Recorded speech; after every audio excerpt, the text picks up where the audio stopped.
अस्सलाम वालेकुम नाज़रीन, आप देख रहे हैं खबर डिजिटल। मेरा नाम है बासित शहबाज। रमज़ानुल मुबारक का मुक़द्दस महीना है जिसमें सहरो इफ्तार का जो है बंदोबस्त करवाया जाता है। हमारे साथ मौजूद एक ऐसी माँ बेटी मौजूद हैं जिन्होंने अपनी मदद आपके तहत जो है लोगों को इफ्तारी का सिलसिला शुरू करवाया और गुज़िश्ता 8 साल से जो है सड़क किनारे एक छोटे से दस्तरखान से ये दोनों शुरू हुई और घर में खाने बना के बाहर के लोगों को साफ़ सुथरा खाना और इफ्तारी जो है फराहम कर रही हैं।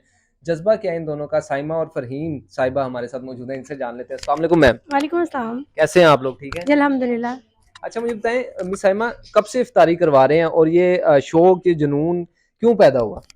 जी, शौक और जुनून जुनून की हद तक तो आप कह सकते हैं, और शौक नहीं था कोई भी ऐसा ख़ास, लेकिन ये था कि पेरेंट्स को देखा कि पेरेंट्स अल्लाह पाक उनको जन्नत नसीब करे, इसी तरह के थे। और दूसरा फिर मक्के मदीने के दस्तरख़्वानों से देखा कि बहुत ज़्यादा हम लोगों को मतलब मेरे दिल को बहुत ज़्यादा छुई ये वाली बात कि वहाँ पर कोई अजमी, कोई अरबी, कोई मतलब इस तरह किसी पे कोई फ़ोक़त हासिल नहीं है।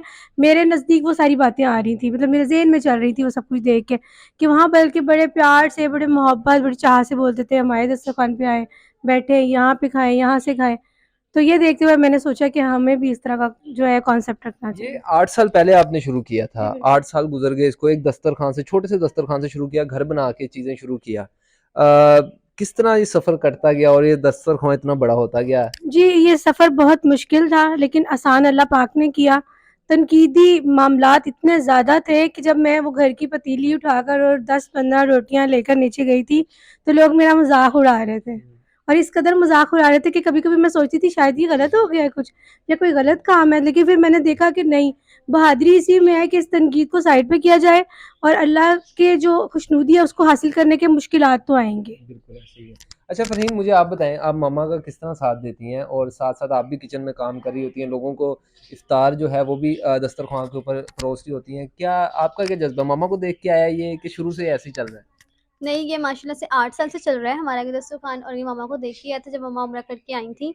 और बस मम्मा के साथ हेल्प करती हूँ, ज़्यादा नहीं करती काम, लेकिन मम्मी ज़्यादा कुछ करती हैं, लेकिन फिर भी हेल्प करती हूँ जितनी हो सकती है। और बस कभी दिल करता है तो कुछ बना लेते, कभी नहीं अच्छा, बनाती। कभी दिल करता है तो कभी बना लेते हैं, कभी दिल करता है नहीं बनाते। कभी आपने सोचा कि बाहर जो इफ्तारी करने आते हैं उसको कोई मैं स्पेशल चीज़ बना के अपनी तरफ से, या आज कुछ जो स्पेशल है या किसी स्पेशल दिन या किसी मौके पे आप बना के आपने दी हो बाहर? जी, बिल्कुल ऐसा है। हम लोग ज़्यादातर देखिए ना, ये हम लोग करते थे समोसे और ये वेजिटेबल बिरयानी भी कुछ करते थे, लेकिन मुझे एक दफ़ा आया था कि हम सैंडविचेज़ भी बनाए ना, तो वो फिर मैंने खुद ही सैंडविचेज़ बनाकर दिए थे। खुद ही सैंडविचेज़ बना के ऐसे दिए, सीखा कहाँ से? सीखा कहीं से भी नहीं, बस घर से ही सीखती रही हूँ कि अच्छा। मम्मा मेरे से हेल्प करती हैं बस। अच्छा मिसाल मुझे बताएँ, एक इंडिपेंडेंट वुमन का बाहर जाके लोगों को इफ्तारी करवाना, रिस्पॉन्स क्या आता है? लोगों को कैसे देखते हैं, आप भी बताएँ?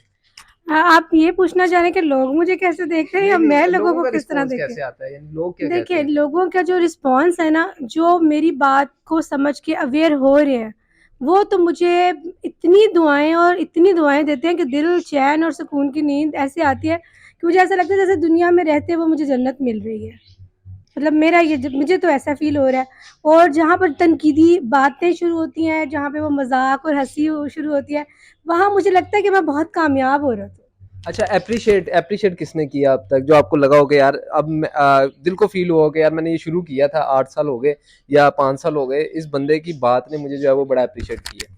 जी, बिल्कुल, जब वो मेरा मकसद पूरा हो गया। हाँ जी, मेरा मकसद तब पूरा मतलब मुझे लगता है कि जब हर हर बुज़ुर्ग आते हैं और बार-बार पूछते हैं, "वो किधर है बेटी किधर है? बेटी किधर है?" मतलब मेरी कमी महसूस करते हैं कि वो किधर है। तो मैं फ़ौरन पहुँच जाती हूँ क्योंकि मैं लेट पहुँच रही होती हूँ, चीज़ें उठवा रही होती हूँ, कर रही होती हूँ।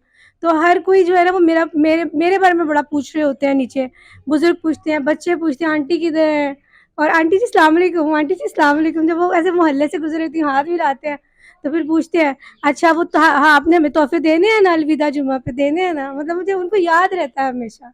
अच्छा फ़रहीन, मुझे ये बताएँ कि कभी ऐसा हुआ हो 8 सालों में कि मम्मा जो हैं वो बीमार हों या घर पे नहीं हो, कहीं गई हों, तो ये ज़िम्मेदारी फिर आपने पूरी की हो या बाकी बहन-भाइयों ने, कैसे मैनेज करते हैं? अकेले कभी किया हो? अकेले वैसे कभी किया नहीं, लेकिन हाँ, 1-2 दिन जैसा होता भी है तो मम्मा से पूछ-पूछ के जो है ना सब बहन भी मैनेज कर लेते हैं। अच्छा, ये भी बताएँ कि ये इसके अलावा भी क्या वो रूटीन रहती है? क्योंकि रमज़ानुल मुबारक में तो ये सिलसिला चलता रहता है, और उसके अलावा क्या रूटीन रहती है? उसके अलावा भी दिन में 1 टाइम या 2 टाइम कोई खाना वग़ैरह जो है आप मैनेज करते हैं, लोगों को देते हैं? नहीं, ऐसा तो कुछ भी नहीं, लेकिन हाँ, अगर ऐसा कुछ यानी कि हम देखते हैं कि कोई डे आ गया, जैसे कि आप देख लें कि कोई भी जुमातुल मुबारक आता है तो हम यानी कि बना लेते हैं, हम मैनेज कर लेते हैं 1-2 दिन में कि हम भी करते हैं इस तरह बाहर। अच्छा, अब तो मम्मा हैं साथ, मम्मा कर रही हैं। और आगे क्या इरादा है? क्योंकि माँ-बाप जो हैं वो भी बुज़ुर्ग होते जाते हैं। उन्होंने अपनी अम्मी-अब्बू से सीखा, आप उनको देख रहे हैं। आगे इसको मज़ीद बड़ा करने का या इसको कहाँ ले जाने का इरादा है? नहीं, इंशाल्लाह इसको आगे बढ़ाने का भी इरादा है और हमारा भी प्लान बन रहा है कि हम सहरी भी स्टार्ट करेंगे। अभी हम इफ्तारी करवाते हैं, हम सहरी भी स्टार्ट करेंगे बीच शहरी भी में। शुरू करेंगे इसमें। बिल्कुल। अच्छा मिस हैमा, मुझे लास्टली 1-2 सवाल मेरे ज़हन में आते हैं। जब भी एनजीओ या लोगों को खाना खिलाने की बात आती है, लोग कहते हैं एनजीओ है, इनको बाहर से पैसा आ रहा है। आप किस तरह मैनेज करती हैं इस सवाल को एड्रेस करते हुए? जी, बिल्कुल होता है ऐसा ही है। देखिए मेरी बात सुनिए, हर बंदे की ना एक नीयत है। एनजीओ का प्लेटफ़ॉर्म बना हुआ है, उनके नाम पर लेबल लगा हुआ है कि वो एनजीओ है, वो सरेआम माँग भी लेते हैं। वो जाके माँग लेते हैं, जी हमें ये काम करना है, हम एनजीओ से आए हैं। कोई भी नाम जो भी उनका है एनी हाउ, लेकिन यहाँ पर ये सिस्टम है कि हम लोग पहले से हर चीज़ का बजट बना लेते हैं। मतलब फॉर एग्ज़ाम्पल अगर बकरा-ईद आ रही है, अगर बकरा भी लेना ना तो हमने साल पहले से पैसे जोड़ना शुरू कर देना। हम लोगों ने इस चीज़ का मतलब नियत, मैंने तो देखिए ना, जैसे वज़ू में नियत है नमाज़ की, बिल्कुल। तो मैंने ये नियत की हुई है कि रमज़ान से पहले उसकी इफ्तारी के लिए जो कुछ भी हो सका पूरे साल जोड़ लो। अच्छा फ़रीहा, मुझे आप एंड में बताएँ, मामा को आपने देखा है काम करते हुए, एज़ अ इंडिपेंडेंट वुमन काम करते हुए उनको देखा है। लोगों बहुत से मर्दों में जाके एक औरत का खड़े होके इफ्तारी बाँटना और लोगों के लिए, उन मर्दों के लिए क्या इंस्पिरेशन है? क्या देखती हैं ये चीज़ों को वुमेन एम्पावरमेंट के हवाले से अगर मैं बात करूँ? ये देखिए कि मेरी मम्मा की हिम्मत है, जो वो करती हैं इस तरह, वरना तो देख लें जो हैं बाहिर, वो तो इतनी तनकीद करते हैं इस बात पे कि आप लोग कर रहे हैं तो आप किसी लड़कों में लड़कियाँ आएँ वो करें, आप ना आएँ। लेकिन हालाँकि मम्मा बस कहती हैं कि मैं एक इंसानियत की खातिर खिदमत कर रही हूँ और वहाँ पे मेरे भाई, बुज़ुर्ग वगैरह सारे आते हैं, उनको दे रही हैं और बस यही बहुत अच्छा लगता है मुझे देख के। अच्छा मिस हैमा, आखिर में मुझे बताएँ, क्योंकि फ़रीहा आपके साथ-साथ रहती हैं, ये बनाती हैं और आप लोगों के जितने भी इंटरव्यूज़ हुए हैं, एक साथ हुए हैं।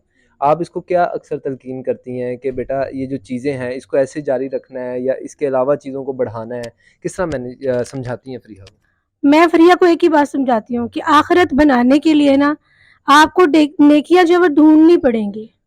और मेरा ख्याल है कि वो इधर मतलब छोटी छोटी चीज़ों को इकट्ठा करोगे तो फिर बहुत सारी हो जाएंगी।